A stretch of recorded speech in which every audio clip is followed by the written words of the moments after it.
confirming that he's also made that decision. I agree with your decision. I think it is I also thought my that too. decision.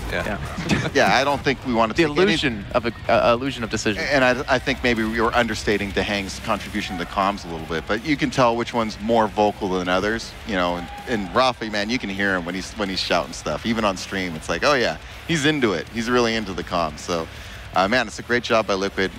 What can you say? That was impressive. Well, it really was. Fortunately for the moment, we don't have to say much at all. We can let Dahang do all the talking with a little bit of catch-up in there.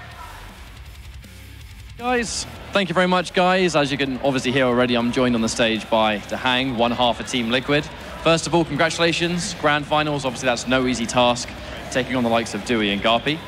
However, I've got to get the obvious questions out the way first. First of all, how are you feeling? Feeling good. I mean, it's impossible to play like amazing every single game against great opponents. But for example, I felt really strong on Molten Falls, and then I think on the second map, Rafa really picked it up. It wasn't that I was playing bad, it was just he was putting in a lot more work. But I think that's actually normal, and I mean, I feel good. Fair enough. And I think secondly, one thing I'd quite like to ask you is, obviously, Garpy and Dewey kind of combining two different parts of the world. Normally, US has quite a distinct style, and so does Europe. Combining the two styles together, did it kind of feel like a hybrid team, or was it just two really good players playing well together? I mean, we kind of get used to it because we've scrimmed them so much. I mean, they're probably our best scrim partner. And I mean, I'm just trying to focus on, winning the game, how best to do so. So there isn't really a feel in the sense that they're playing cross continents. Now, I think one question a lot of people always wonder, I know we kind of touched on this back at Tours, but by all means we'll ask it again for the people at home.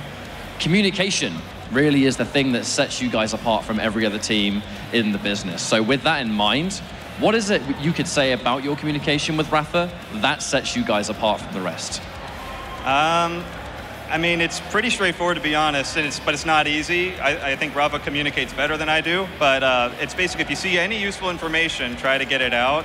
Even if the information is literally that you're passive and you're not going to be helping, that might change his decision. Maybe it only changes his decision, some fraction of the time, because maybe he's super stacked and he's going to do what he's going to do.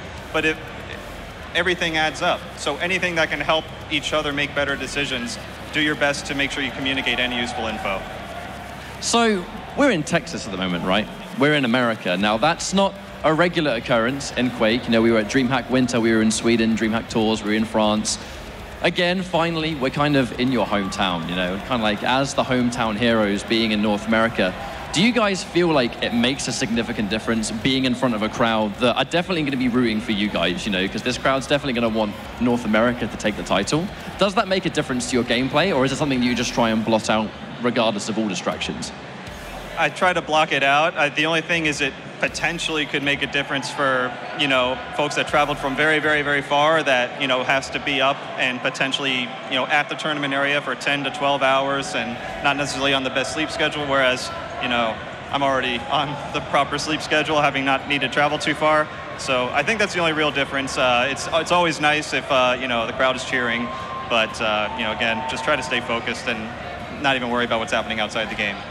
I think that's fair enough. I mean, sometimes you guys are on different schedules and sometimes the opponents have to come to you. I kind of feel like Quake has quite a nice balance of half America, half Europe at the moment when it comes to daily travel. But thank you very much for your time. By all means, congratulations, and we'll see you in the Grand Finals. That's everything from us on the stage.